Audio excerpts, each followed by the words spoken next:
She asked him for one favor, and the billionaire CEO never recovered from it. The conference room on the 42nd floor of Judd Technologies felt like it was closing in on Pamela Dunn. Through the floor-to-ceiling windows, downtown San Jose stretched out beneath her, the Tech Museum's distinctive purple dome, the serpentine curves of the Guadalupe River cutting through the city, the distant peaks of Mount Hamilton barely visible through the morning haze. She'd walked past this building 1,000 times, always craning her neck to see the top, never imagining she'd one day stand inside it, about to ask the impossible from a man who had everything. David Judd sat across from her, his steel-gray eyes fixed on her face with an intensity that made her skin prickle. At 43, he was Silicon Valley royalty, the boy genius from Willow Glen who turned a college dorm room idea into a tech empire worth $12 billion. Forbes called him ruthless. The Wall Street Journal called him brilliant. The women who tried and failed to pin him down called him heartless. Pamela was about to call him something else entirely. "You have 60 seconds, Miss Dunn," he said, his voice carrying the particular brand of controlled impatience that came from having too much money and too little time. "My assistant said you had a business proposal that couldn't wait. I'm listening." She swallowed hard, her fingers gripping the manila folder in her lap like a lifeline. This wasn't a business proposal. This was desperation wrapped in dignity, hope disguised as courage. "I need you to marry me." The words hung in the air between them like a grenade with a pin pulled. Somewhere in the building, a phone rang. Outside, a plane drew a white line across the blue California sky. David Judd didn't move, didn't blink, didn't breathe. Then, slowly, deliberately, he leaned back in his leather chair, and something that might have been amusement flickered across his angular face. "Excuse me. Before we go any further, I want to welcome you to the Billionaire's Canvas, where we paint immersive tales of passion, power, and high-stakes romance, bringing billionaire CEO love stories to life with cinematic flair. From lavish penthouses to candlelit encounters, every narrative blends luxury and desire, with emotional depth, and I want to ask you something. If someone you'd never met walked into your office and asked you to marry them, what would you do? Would you call security? Would you laugh? Or would you do what David Judd did? Sit there and actually listen?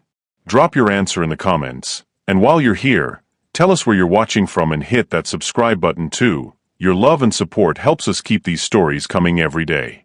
And stay tuned because tomorrow I'm dropping another story you absolutely won't want to miss. Trust me, you'll want to be notified when it goes live. Now let me tell you how Pamela Dunn ended up in the most powerful office in San Jose, proposing marriage to a man who could buy and sell her entire world before his second cup of coffee. 3 weeks earlier, Pamela had been living what most people would call a good life. She managed the Blue Door, a cozy bookstore on South First Street that her grandmother had opened in 1972. The store occupied the ground floor of a narrow Victorian building, wedged between a Vietnamese pho restaurant and a vintage record shop. It wasn't profitable, not really, but it was hers. Every morning, she unlocked those blue-painted doors and breathed in the smell of old paper and fresh coffee from the cafe she'd added 5 years ago. Every evening, she locked up and climbed the narrow stairs to her apartment above, where her grandmother's china still sat in the cabinet and her grandfather's reading chair still held its place by the window. Life was simple, safe, small. Then the letter came. It arrived on a Tuesday, delivered by a courier in a crisp suit who looked wildly out of place among the artist studios and hipster coffee shops of Sofa District.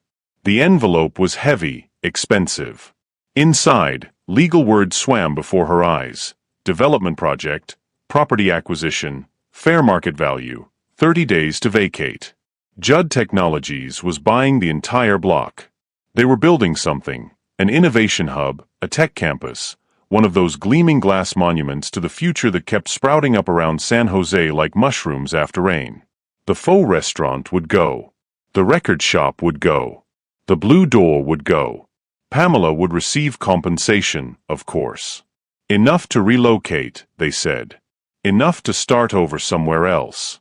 Somewhere that wasn't home. She'd fought, naturally. Hired a lawyer she couldn't afford with money she didn't have. Filed appeals. Showed up at city council meetings with petitions signed by 300 regulars who loved the Blue Door, who'd found solace in its aisles after divorces and deaths and diagnoses, who'd met their spouses at her poetry readings, who'd brought their children for story time every Saturday morning. None of it mattered. Judd Technologies had the city council in their pocket, the permits approved, the project fast-tracked. Progress, they called it. The future of San Jose. 2,300 jobs. Economic growth. Innovation. Her lawyer, a kind-eyed woman named Patricia who worked out of a cramped office near San Jose State, had been blunt. "You can't win this, Pamela. David Judd gets what David Judd wants. That's how it works in this town. There has to be something." Patricia had hesitated, shuffling papers on her desk. "There's one thing. A loophole, really. Historic preservation status. If you could prove the building has significant cultural or historical value to San Jose, you might be able to delay the demolition. Maybe even stop it. But you'd need an advocate. Someone with influence. Someone who could make the Historical Society and the city take notice." Like who? Like David Judd himself. Pamela had laughed. Actually laughed. The idea was absurd. But absurd ideas have a way of taking root when you're desperate, and desperation was all she had left. She'd spent a week researching David Judd. Not the Forbes profile version, the real version. She discovered he'd grown up in Willow Glen, the son of a single mother who'd worked 2 jobs to keep him in private school. She found articles about his first startup, launched from his dorm room at Stanford. She read about his meteoric rise, his famous 14-hour workdays, his reputation for sleeping 4 hours a night and expecting his executives to do the same. She also found the rumors. David Judd, for all his billions, had never been married, never been engaged. His longest relationship, according to the tech blogs and gossip sites, had lasted 6 months before the woman, a venture capitalist from Palo Alto, had called it quits, citing his emotional unavailability in a thinly veiled interview with TechCrunch. He was, by all accounts, married to his work, which gave Pamela an idea so crazy it just might work. She'd requested the meeting through official channels, claiming she had a business proposal regarding the South First Street development. She'd expected to be ignored. Instead, his assistant had called back within 2 hours, offering her a slot the following Friday at 9 a.m. Now here she was, having just proposed marriage to a billionaire, watching his face for any sign of what he was thinking. David Judd steepled his fingers beneath his chin. "You need me to marry you," he repeated slowly, as if testing the words. "Why?" Pamela opened the folder and slid a document across his glass desk. The building that houses the Blue Door was built in 1887. It survived the 1906 earthquake.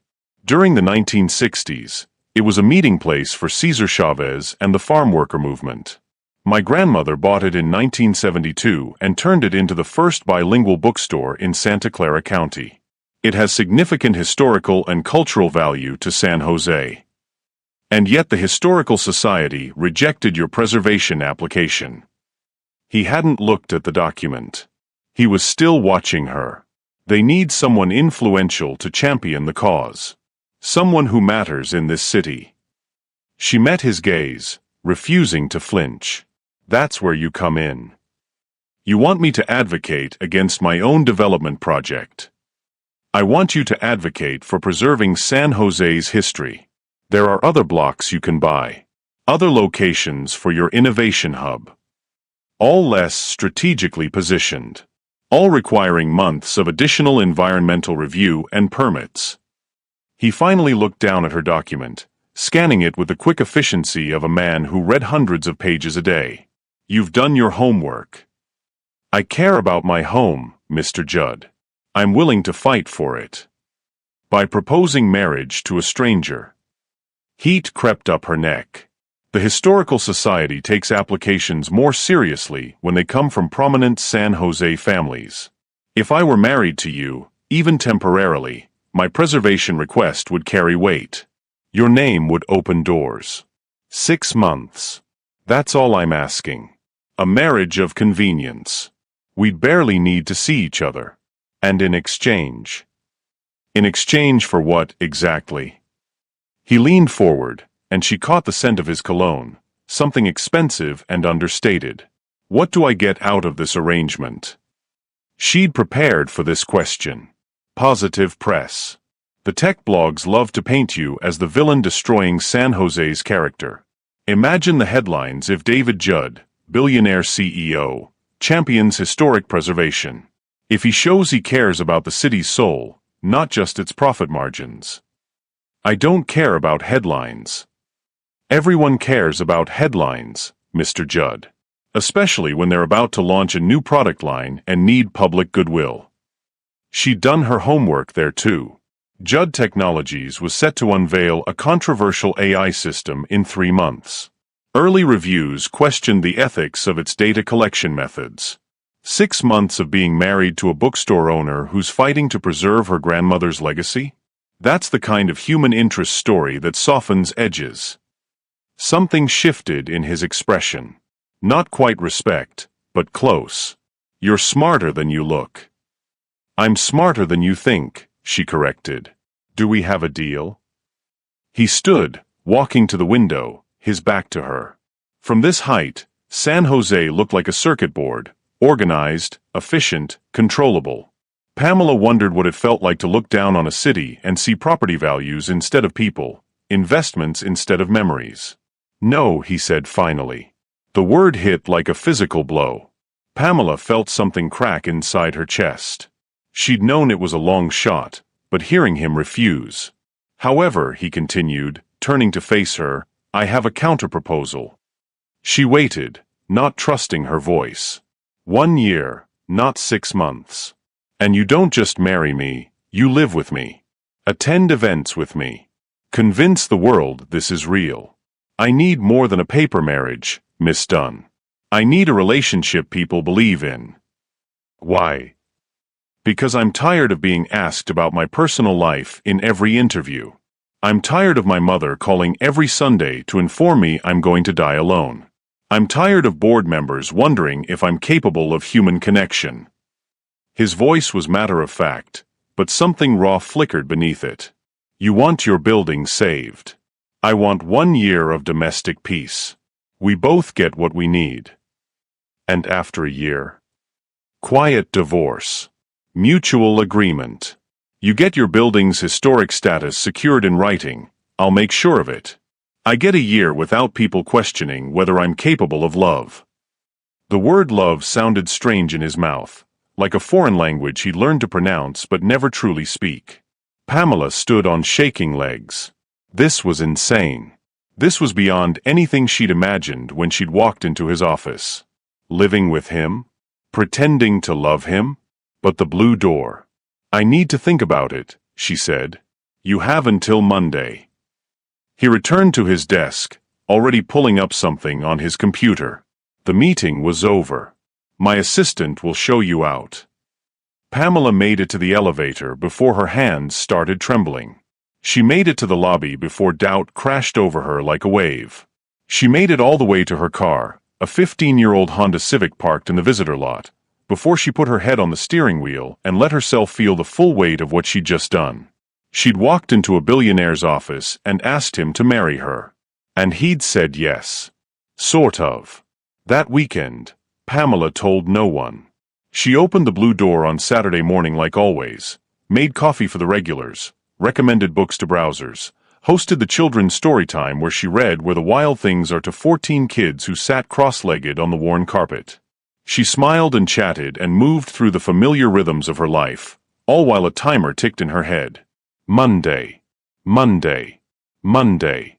On Sunday, she visited her grandmother's grave in Oak Hill Memorial Park. The cemetery sat on a gentle slope overlooking the city, with ancient oak trees that had witnessed San Jose transform from a sleepy agricultural town to the capital of Silicon Valley. Her grandmother's headstone was simple, Rosa Dunn, 1932 to 2018, she gave us stories. I don't know what to do, Grandma, Pamela whispered, kneeling in the grass. This man, David Judd, he's offering to save the blue door, but the price is so high. A year of my life. Living a lie. Pretending to be something I'm not.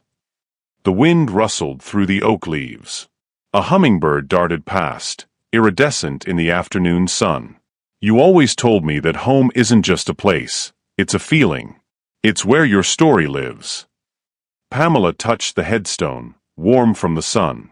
But what if saving that home means starting a new story? A fake story? No answer came, of course. But sitting there in the quiet, Pamela felt something settle in her chest. Her grandmother had been many things: stubborn, proud, fiercely protective of what mattered. She'd fled the Dust Bowl at 17 with nothing but a battered suitcase and a head full of dreams. She'd worked in the canneries, saved every penny, bought that Victorian building when everyone said she was crazy. Rosa Dunn had fought for what she loved. Pamela could do the same. Monday morning, she called David Judd's assistant. "Tell him I accept his terms." The wedding happened fast. Too fast for Pamela to second-guess herself, which was probably David's intention. They were married 3 weeks later in a small ceremony at the San Jose City Hall, the same building where Rosa Dunn had registered the Blue Door as a business back in 1972. There were no guests, no flowers, no music. Just a judge, 2 witnesses pulled from the hallway, and a marriage certificate that felt like a contract signed in blood. David wore a charcoal suit that probably cost more than Pamela's car. She wore a simple cream dress she'd found at a boutique in Santana Row, spending more than she'd ever spent on clothing in her life because somehow it felt important not to look poor next to him. "You may kiss the bride," the judge said. David hesitated for a fraction of a second, the first time Pamela had seen him uncertain about anything. Then he leaned in and pressed his lips to hers, brief and businesslike, and Pamela felt absolutely nothing except the surreal awareness that she just married a stranger for a building. Afterward, in the parking lot, David handed her a key. "My house is in Los Gatos, up in the hills. I'll have your things moved this week. My housekeeper, Margaret, will help you settle in. I haven't agreed to give up my apartment yet." "You agreed to live with me. That means giving up your apartment." His tone wasn't unkind, just practical. "We're married now, Pamela. We need to look married." She wanted to argue, but he was already walking toward a sleek black Tesla, already pulling out his phone, already moving on to the next item on his impossibly full schedule. Pamela stood there holding the key, wearing a wedding dress, feeling like she'd just sold her soul. Except she hadn't, she reminded herself. She'd saved the Blue Door. That was worth anything, wasn't it? David Judd's house wasn't a house, it was an architectural statement.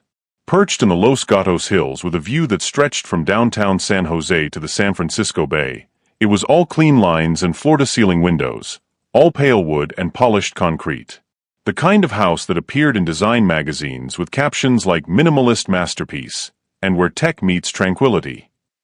It felt nothing like home. Margaret, the housekeeper, was a compact woman in her 60s with kind eyes and an efficient manner. She showed Pamela to the master suite, a room the size of Pamela's entire apartment, with a bed that could sleep 4 and a bathroom featuring a soaking tub carved from a single piece of marble. "Mr. Judd's room is down the hall," Margaret said, which answered the question Pamela had been too embarrassed to ask. Separate bedrooms. Of course. This was a business arrangement, after all. "He usually works until 10 or 11, Margaret continued, opening curtains to reveal the view. "Sometimes later.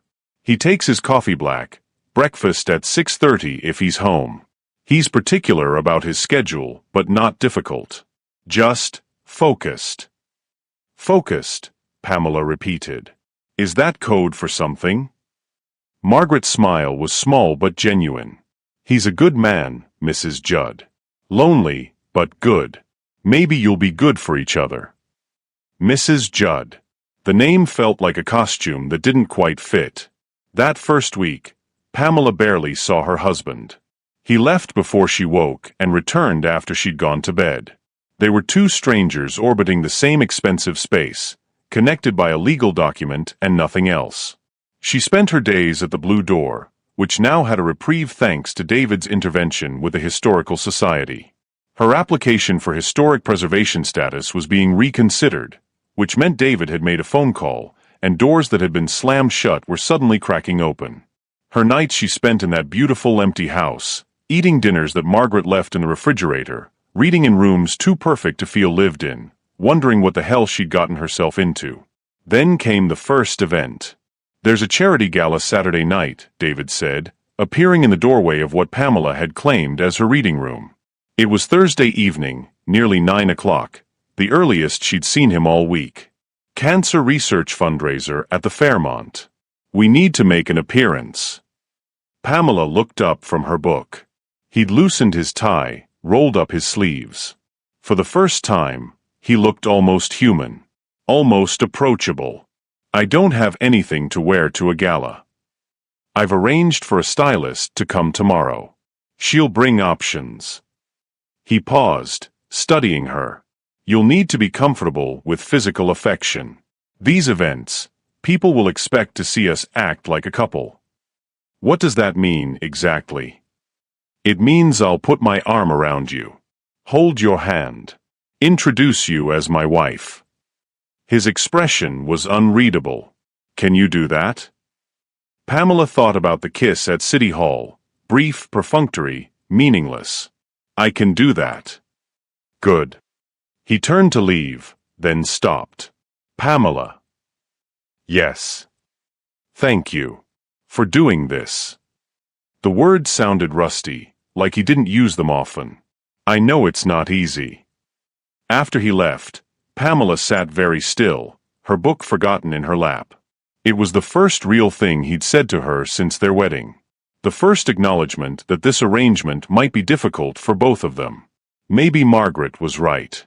Maybe underneath all that money and power and controlled efficiency, there was a good man. Or maybe Pamela was just desperate to believe in something other than the cold calculation of their agreement. The stylist arrived Friday afternoon with a rolling rack of dresses that probably cost more than Pamela's annual salary. She chose a deep emerald gown that hugged her curves and made her feel like someone else entirely, someone who belonged in David Judd's world. Saturday evening, she stood in front of the mirror in the master suite, barely recognizing herself. Her dark hair, usually pulled back in a practical ponytail, fell in soft waves around her shoulders. Her makeup was subtle but transformative. The dress fit perfectly. She looked like a billionaire's wife. The thought made her stomach twist. "You look beautiful." Pamela spun around. David stood in the doorway, wearing a tuxedo that made him look like he'd stepped out of a James Bond film. His gray eyes traveled over her slowly, and for the first time since they'd met, she saw genuine appreciation in his face. "Thank you," she managed. "Ready?" "No." "Yes." The drive to San Jose took 20 minutes. David's driver, a silent man named Robert, navigated the Tesla down the winding hills while David briefed Pamela on who would be at the gala, which donors mattered, which conversations to avoid. "Just follow my lead," he said as they pulled up to the Fairmont Hotel, where valets and photographers waited. "Smile. Stay close. Let me do most of the talking." "I know how to talk, David." He glanced at her, something that might have been amusement flickering across his face. "I'm sure you do. But these people, they'll try to get information out of you. About me, about us, about the company. The less you say, the less they can twist." "You don't trust anyone, do you?" "No," he said simply. "I don't." The gala was exactly what Pamela had imagined. Excessive, glittering, full of people who measured their worth in zeros and their influence in connections. David's hand rested on the small of her back as they entered, warm through the thin fabric of her dress, and she was acutely aware of how many eyes turned to watch them. "David Judd actually brought a date," someone murmured nearby. "Will wonders never cease?" "That's not a date," someone else replied. "That's a wife. They got married 3 weeks ago. Where have you been?" The whispers followed them everywhere. David seemed immune to it, moving through the crowd with practiced ease, introducing Pamela to people whose names she immediately forgot, making small talk about cancer research and fundraising goals and the new wing being added to Valley Medical Center. "You're doing well," he murmured in her ear during a lull. His breath was warm against her skin. "Just keep smiling." I feel like a showpiece. You are a showpiece. So am I. That's what these events are, performance art for the wealthy. His hand slipped from her back to her waist, pulling her slightly closer as a photographer approached. Smile, darling. The endearment was for show, she knew. But something about hearing him say it made her heart skip traitorously. They were photographed.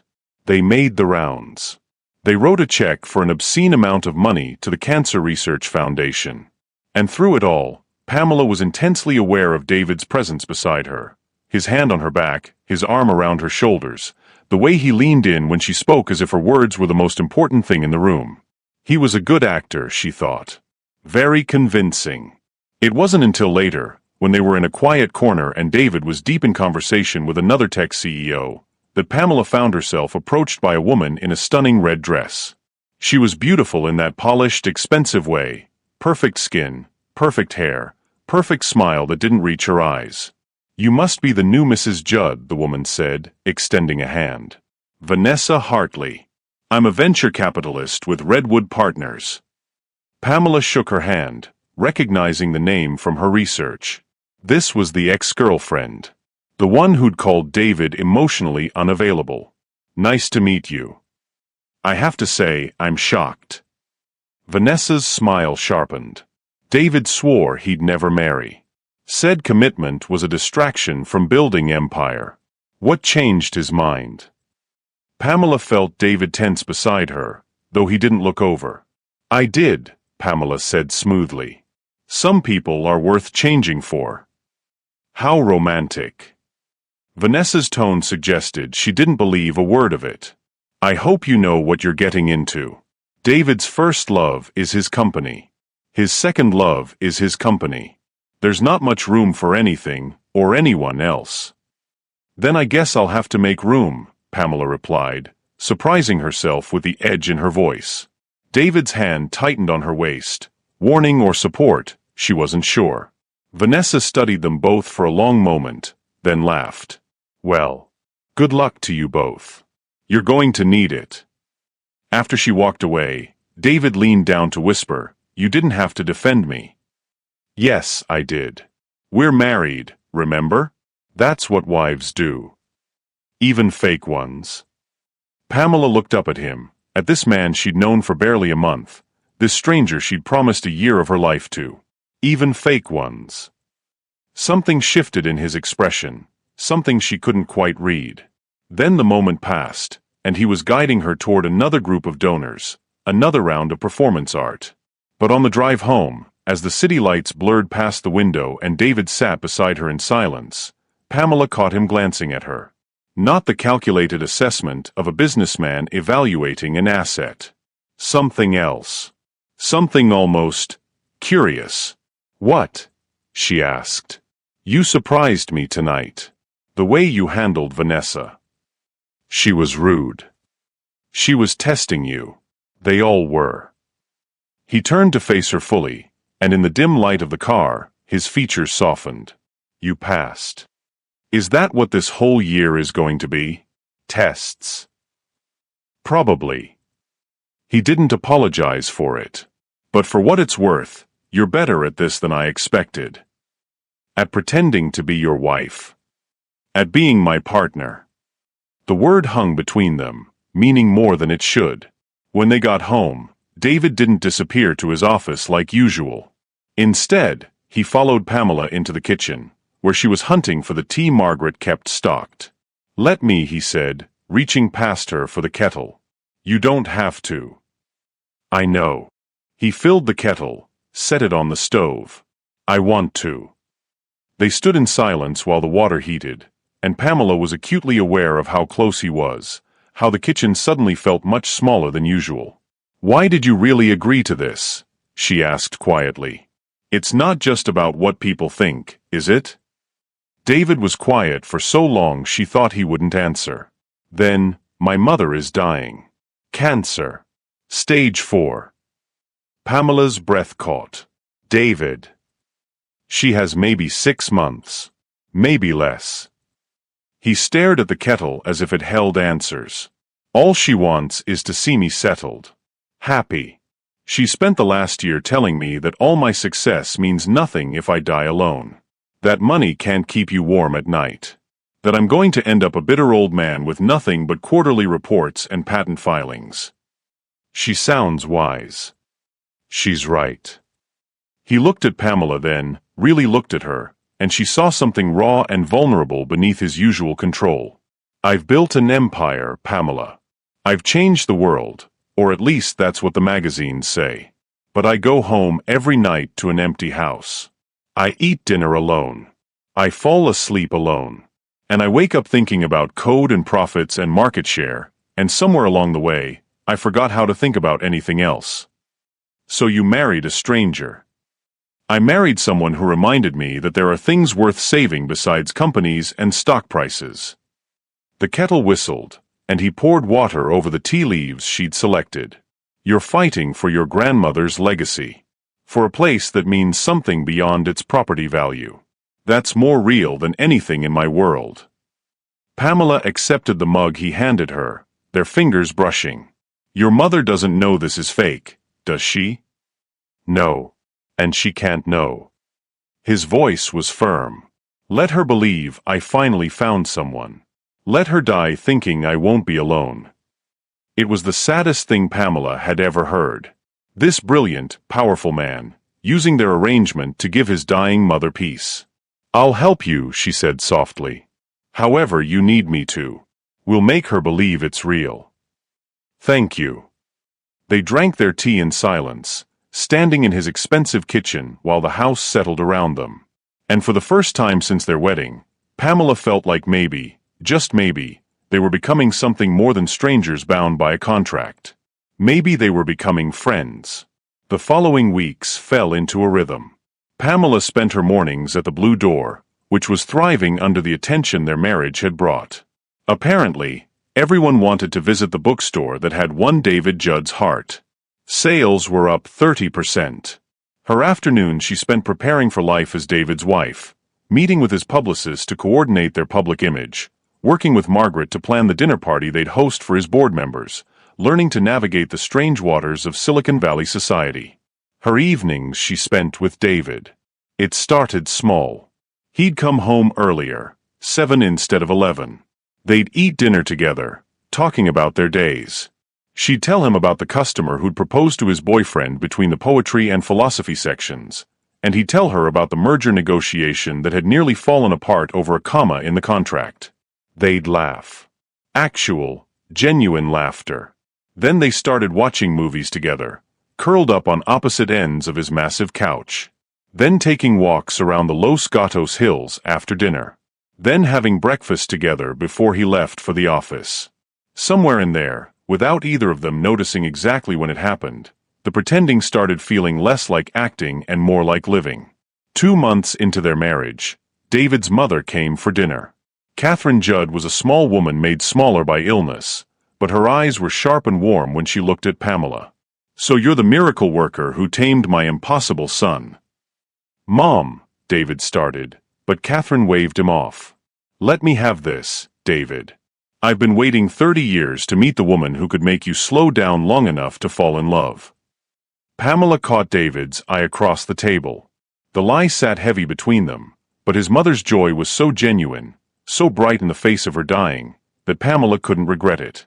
He's not so impossible, Pamela said, reaching for David's hand without thinking. Once you get past the workaholic tendencies and the complete inability to relax. Hey, David protested, but he was smiling, his fingers threading through hers. Catherine watched them with such happiness that Pamela felt her throat tighten. After dinner, while David was getting his mother's coat, Catherine took Pamela's hands in hers. Thank you, she whispered, for loving him. For seeing past all the armor he wears. He's been alone so long, I'd started to think, her voice broke. Thank you for proving me wrong. Pamela wanted to confess. Wanted to tell this dying woman that it was all a lie, that her son was still alone, that nothing had really changed. But then David returned, and the way he looked at Pamela, with something that seemed almost like real affection, made her wonder if maybe the lie was becoming truth. That night, after his mother left, David found Pamela in the reading room. She was curled up in her favorite chair, but she wasn't reading. Just staring out at the lights of San Jose below. "Thank you," he said quietly. "For tonight. For making her happy. She loves you so much." "I know." He sat on the arm of her chair, close enough that she could feel his warmth. "When I was 7, my father left. Just walked out one day and never came back. My mother worked 2 jobs to keep us afloat. Cleaned houses during the day, waited tables at night. She never complained. Never made me feel like we were poor, even though we were. Everything I am, everything I've built, it's because of her." David. "She's dying, Pamela. And all my money, all my connections, all my brilliant technology, none of it can save her." His voice cracked. "The one person who sacrificed everything for me, and I can't do anything for her except lie." Pamela stood, turning to face him. Without thinking, she wrapped her arms around him, and after a moment, he held her back. Tight. Like she was the only solid thing in a world that had gone liquid and uncertain. "You're giving her peace," Pamela whispered against his chest. "That's not nothing. That's everything." They stood there for a long time, holding each other in the quiet house, and Pamela realized with a start that this didn't feel like comfort between friends. It felt like something more. 3 months into their marriage, Pamela woke at 2 a.m. to find David's side of the house. Wait, when had she started thinking of it as his side versus her side? Completely dark. She found him in his office, staring at his computer screen with an expression that made her chest ache. "David." He looked up, and she saw tears on his face. "She's gone. My mother. The hospice just called." Pamela didn't think. She just moved to him, and he pulled her into his lap, burying his face against her shoulder while grief racked through him. She held him while he cried, running her fingers through his hair, murmuring words that probably didn't help but needed to be said anyway. "I wasn't there," he choked out. "I should have been there. You were there every day this week. You held her hand. You told her you loved her. She knew, David. She knew. The last thing I said to her was a lie. About us. About being happy." Pamela pulled back enough to cup his face in her hands, making him look at her. "Who says it was a lie?" He went very still. "Pamela." "I'm happy," she said, and realized with a shock that it was true. "These last 3 months, living here with you, getting to know you, I'm happier than I've been in years. Aren't you?" "Yes," he whispered. "But that wasn't the deal. This was supposed to be fake." "Maybe it doesn't have to be." The words hung between them, enormous and terrifying. Then David was kissing her, and she was kissing him back, and it wasn't like their wedding kiss, brief and meaningless. This was desperate and real and full of everything they'd been pretending not to feel. When they finally broke apart, both breathing hard, David rested his forehead against hers. "I don't know how to do this. A real relationship. I'll mess it up. So we'll figure it out together." Pamela smiled through her own tears. "That's what partners do, remember?" The funeral was beautiful and terrible. Catherine Judd was laid to rest in Oak Hill Memorial Park, not far from where Pamela's grandmother rested. Half of Silicon Valley showed up to pay their respects to the woman who'd raised one of tech's brightest minds. During the service, David held Pamela's hand so tight her fingers went numb. But she didn't pull away. Afterward, back at the house full of mourners and casseroles and hushed conversations, Vanessa Hartley cornered Pamela in the kitchen. "I have to admit, I was wrong about you," Vanessa said, and for once her smile seemed genuine. "I've known David for 8 years. I've never seen him look at anyone the way he looks at you. Like you're the only real thing in the world." "Thank you," Pamela said quietly. "Don't hurt him. He pretends to be invincible, but he's not. Underneath all that confidence is a boy whose father abandoned him and whose mother just died. He needs someone who'll stay. I'm not going anywhere." "Good." Vanessa squeezed her arm. "Then maybe you really are the miracle worker his mother thought you were." That night, after everyone left, Pamela found David standing in his mother's room, the guest suite where Catherine had stayed her final weeks. He was holding a photograph, young David, maybe 10 years old, grinning gap-toothed beside his mother at what looked like a school science fair. "She saved every ribbon I ever won," he said softly. "Every report card. Every article written about the company. She kept them all in scrapbooks. Dozens of them." Pamela slipped her arm around his waist. "She was proud of you." "I spent so much time building things, Pamela. Technology and companies and wealth. But I never built what she really wanted me to have, a life. A real life with someone I loved." He looked at her, his eyes red-rimmed but clear. "I don't want to waste any more time pretending. I love you. I think I started loving you the day you walked into my office and demanded I marry you." Pamela's breath caught. "David. I know this wasn't the deal. I know you agreed to 1 year of pretending, not a lifetime of something real. But I'm asking you now, for real this time, will you stay? Not because of the blue door or a contract, but because you want to." She thought about the past 3 months. The dinners and conversations. The laughter and quiet moments. The way he'd learned to ask about her day, and she'd learned to understand his silences. The way they'd built something together without even meaning to. "Yes," she said. "I'll stay." "You're sure?" "Because I'm a workaholic with control issues and emotional constipation, and I'll probably drive you crazy." She kissed him to shut him up, and he pulled her close, and in his mother's room surrounded by scrapbooks and memories, they stopped pretending and started building something real. 6 months later, the Blue Door received its historic preservation status. The ceremony was covered by every major news outlet in the Bay Area. David gave a speech about the importance of preserving San Jose's character even as the city raced toward the future. Pamela stood beside him, wearing her grandmother's vintage bracelet and a smile that wouldn't quit, and watched her husband, her real husband now in every way that mattered, argue passionately for saving a bookstore that would never make him a penny. "Why'd you really do it?"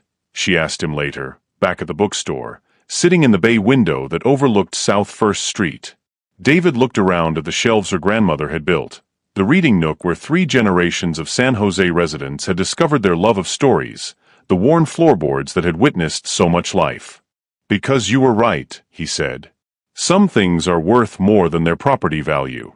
This place, it's where your story lives. And now it's where our story lives too." He pulled her close. "I spent so long building things that made money but didn't make meaning. You taught me the difference." "So what now? You're going to become a champion of historic preservation? Give up tech?" "God, no. I'm still building my empire." He grinned. "But maybe I'll build it around places like this instead of replacing them. Maybe there's a way to have both, progress and preservation." "Look at you becoming philosophical." "I married a bookstore owner. It was inevitable." He kissed her temple. "Speaking of which, I have a proposition." "Should I be worried?" "Maybe." He pulled back to look at her, suddenly serious. "I want to start a foundation. Using my money to preserve independent bookstores across California. Places like the Blue Door that are getting swallowed by development. We could save dozens of them. Hundreds, maybe." Pamela stared at him. "You're serious?" "Completely. But I'd need a director for the foundation. Someone who understands what these places mean. Someone who knows the difference between a building and a home." He smiled. "Know anyone who might be interested?" She thought about her grandmother, who'd fled the Dust Bowl with nothing but stories and hope. Who'd built a life from that hope. Who'd taught Pamela that the best things in life were worth fighting for. "I might know someone," Pamela said, her heart so full she thought it might burst. "Yeah? Think she'd be interested in changing the world with me?" "I think she already is." They kissed in the bay window of the Blue Door, surrounded by books and stories and the ghosts of everyone who'd ever found shelter in those walls. Outside, San Jose bustled and grew and reached toward the future. Inside, Two people who'd started as strangers held each other tight. Proof that sometimes the best love stories begin with the craziest propositions. And somewhere, Pamela liked to think, her grandmother and David's mother were watching. Smiling. Knowing that some favors, the impossible, ridiculous, desperate ones, have a way of saving more than just buildings. They save hearts too. So here's my question for you. If you'd been Pamela, would you have walked into that office and asked a billionaire to marry you? Would you have taken that risk for something you loved? Drop your answer in the comments below, and make sure to tell us where you're watching from. I love seeing how far these stories travel and where our viewers are watching from. And if you enjoyed this story, if it made you believe in taking chances and fighting for what matters,